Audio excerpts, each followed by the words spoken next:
estamos hoje diante do mistério da encarnação. A Bíblia tem muitos homens e mulheres nas suas páginas, seja no Antigo Testamento, seja no Novo Testamento. Mas entre todos os profetas, reis, homens, como Abraão, Isaque, Jacó, a personagem mais importante da Bíblia é uma mulher, Maria. Uma mulher, filha de Ana e Joaquim, de dois homens velhos, porque já tinham 65 anos e hoje é uma idade ok. Hoje 65 anos o pessoal está novo, mas há 2000 anos atrás muita gente já tinha morrido faz tempo, né? Fazia décadas. E Deus permite a Ana, nas suas orações, nas suas lágrimas, que ela recebesse a graça da maternidade. Ela que jejuou com seu marido, orou, clamou, e esse mesmo anjo que aparece a Maria, apareceu tanto ao Joaquim quanto a Ana, dizendo: Deus ouviu a prece do teu coração. Deus vai te conceber a gravidez na velhice. E o nome da menina será Miriam, que é Maria, né? Em aramaico. E então ela faz uma promessa, ela diz que quando a menina nascesse, assim que a desmamasse, ela haveria de consagrar essa menina ao templo do Senhor. Eles moravam próximos a Jerusalém. E quando ela faz 1 ano de idade, então Ana leva num grande cortejo, com as virgens, com as jovens, até o templo a menina, e entrega essa jovem ao sacerdote. E ela então é criada dentro do templo. Diferente do Brasil, que tinha analfabetismo, as mulheres estudavam pouco, no judaísmo é a mãe que ensina a criança. Então, não existiam mulheres analfabetas, né? Então as mulheres conheciam a Torá, conheciam a palavra, sabia ler, sabia escrever, porque para o judeu é inadmissível uma pessoa não saber ler e não saber escrever. Então Maria não era ignorante, ela era uma pessoa estudada. Ela era uma mulher que cresceu dentro do templo. E aí chegamos ao evangelho de hoje. Maria tem 14 anos quando o anjo do Senhor aparece para ela lá no templo. Por quê? Ela estava noiva do José. Estava noiva por quê? Porque como ela estava se tornando mulher, ela não poderia mais permanecer no templo. Ela tinha que ser levada por um tutor. Então José aqui ainda não era bem um noivo, mas sim ele era um tutor de Maria. Era um primo que já era um homem de idade. Inclusive ele tinha 5 filhos, entre eles São Tiago, que é um dos apóstolos de Jesus e é o autor da nossa liturgia. É por isso que no Evangelho de Mateus vai estar escrito que um dia apareceu Maria e os irmãos de Jesus. Não eram filhos de Maria, mas sim eram filhos de José. José era um homem viúvo quando recebe Maria. E então, enquanto Maria bordava o seu enxoval, aparece o anjo Gabriel lá no templo. Aparece. Não sei se foi uma voz, se ela viu ele, se ela ouviu ele, se ela sentiu a presença dele. Mas o texto não diz que ele veio voando, não diz que ele apareceu a ela. E ele diz a ela o que nós ouvimos hoje: ave cheia de graça, o Senhor é convosco. É o início da Ave Maria. Bendita sois vós entre todas as mulheres. porque o Senhor olhou para si e encontrou graça diante de ti. Como que as pessoas podem, em sã consciência, jogar pedras em Maria ou falar mal de Nossa Senhora? Primeiro, porque ela não é uma mulher qualquer. Não é uma mulher da vida, não é uma rameira, não é uma mulher que acharam no posto de gasolina, não é uma mulher que saiu aí engravidando de qualquer... Não, ela não é uma mulher qualquer. Deus colocou a palavra no anjo. Deus disse a ela: salve agraciada. A graça de Deus é contigo. Bendita és tu entre as mulheres, porque Deus olhou para si e a escolheu, a elegeu para se tornar a mãe do seu filho. Veja, podia ter escolhido qualquer outra, mas Deus escolheu ela. Inclusive, Deus fez um milagre no ventre de sua mãe para que ela pudesse conceber essa mulher, que Ele separou, que Ele fez com que fosse criada no templo, diante da regra de Deus, do ensino de Deus, para que ela fosse a mãe do Salvador. E ela olha então para o anjo e diz: mas como que eu vou aceitar isso, se eu não conheço homem algum? Como é que eu vou ficar grávida, se eu nem casada sou? E o anjo diz para ela: você não vai engravidar como as mulheres engravidam. O Espírito Santo virá sobre ti. Ele te encobrirá. E a sombra do Altíssimo, como diz o Salmo 91, não é? Aquele que se refugia sobre a sombra do Altíssimo será protegido por Ele, não é?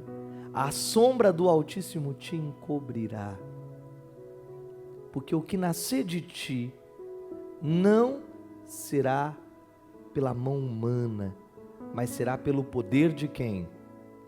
Do poder de Deus. E ele diz para ela: porque para Deus nada é impossível.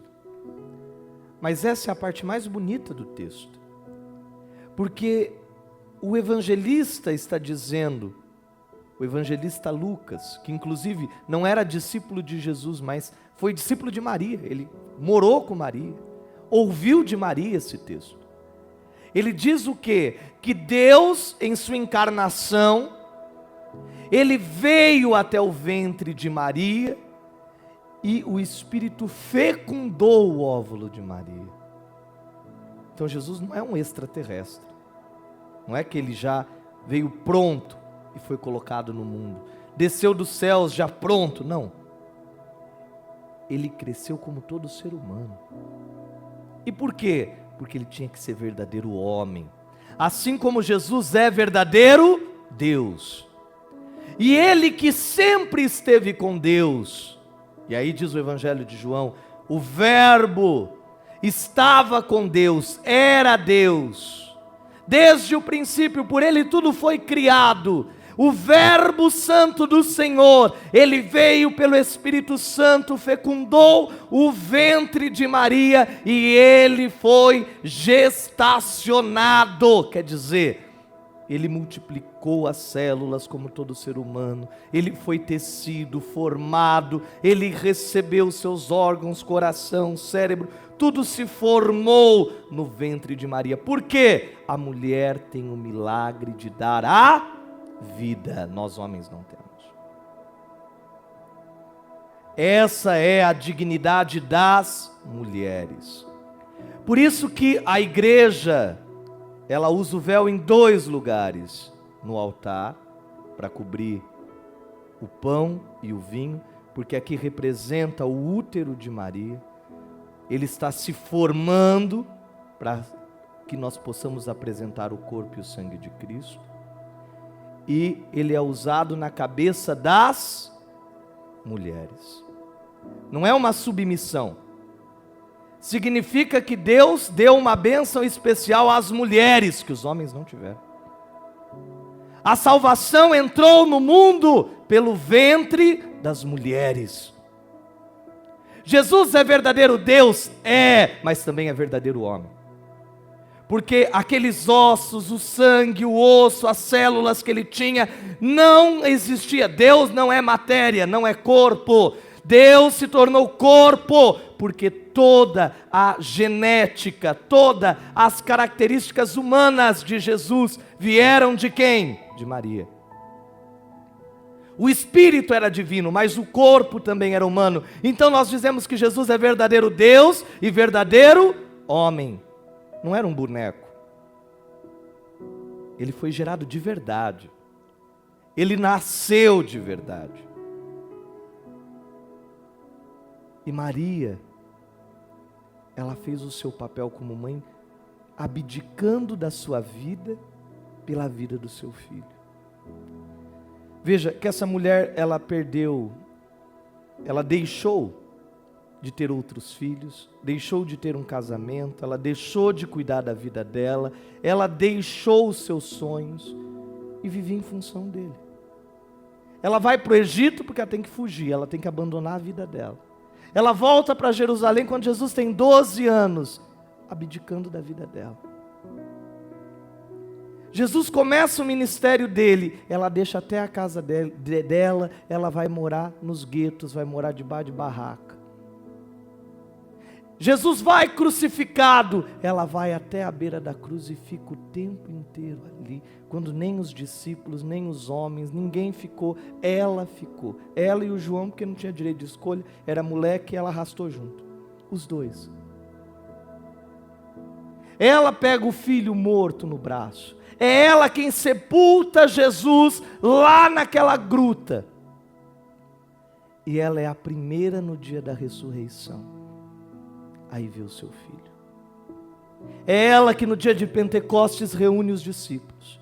É ela que mantém os 12 sem que o grupo dividisse. É ela quem mantém a unidade do grupo. É ela quem levanta a oração no dia de Pentecostes. É ela quem conduz a oração na descida do Espírito Santo. É ela quem sustenta todas as coisas. Ela não é só uma mulher, ela é o modelo de todas as mulheres.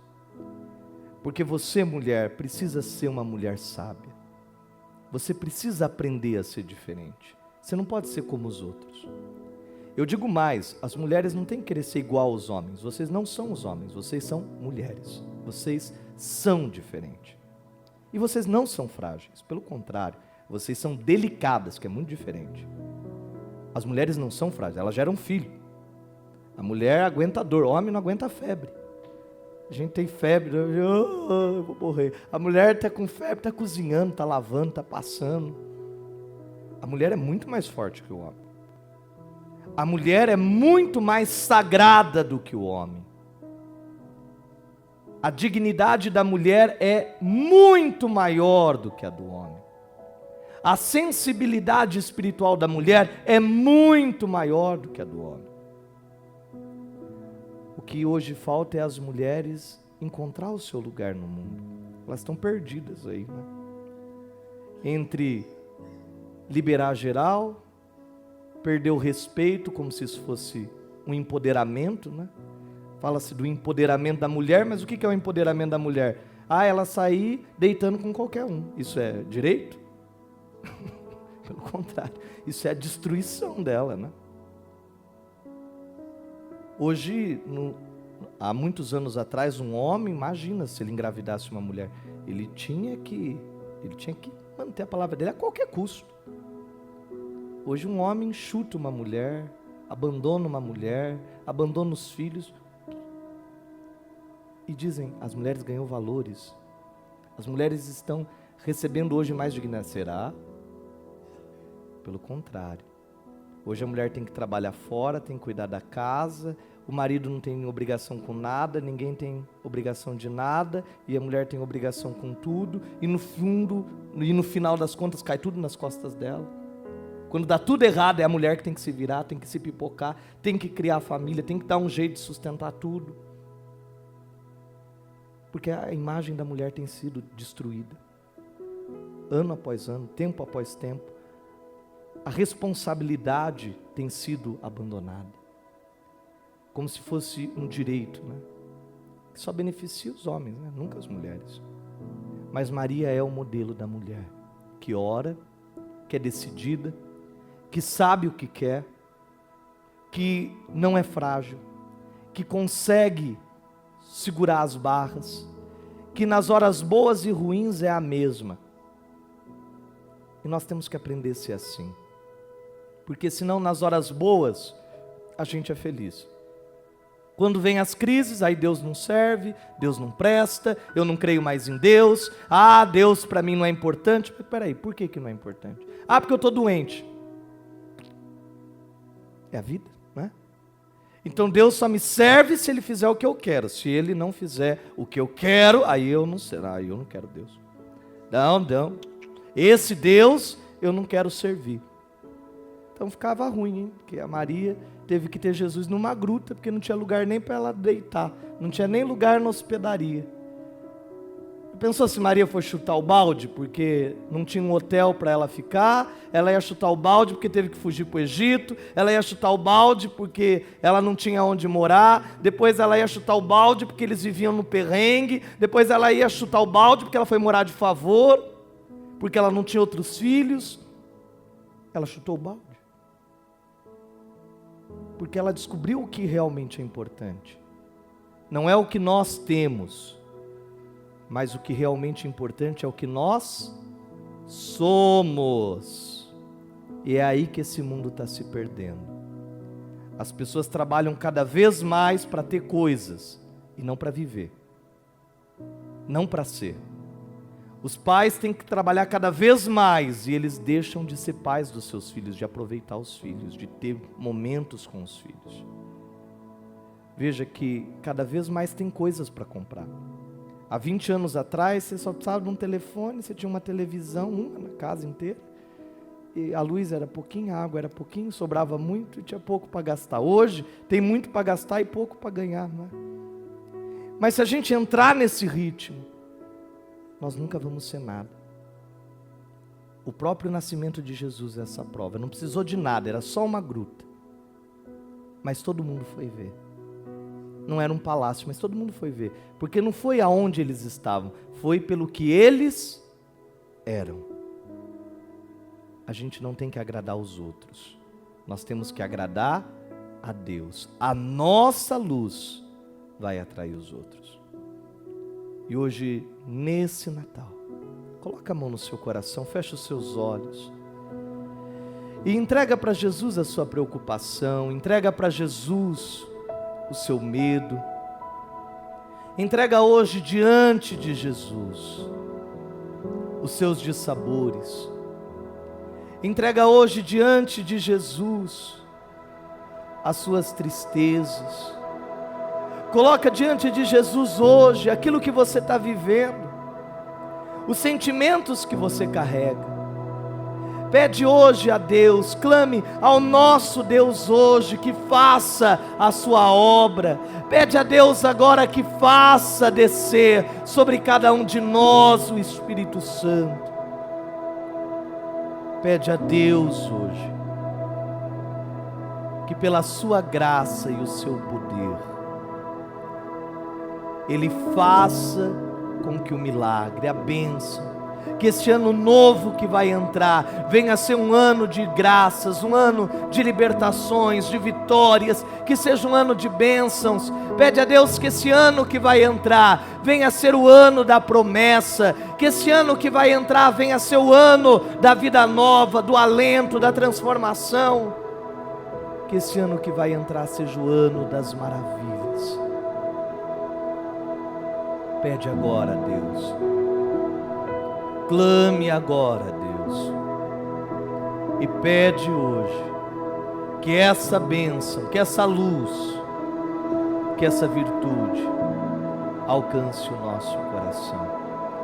E rezando comigo, diga: Senhor Jesus, Senhor Jesus, eu recebo e proclamo proclamo que este ano vai ser ser o melhor ano da da minha vida. minha vida. Amém. Amém. Amém.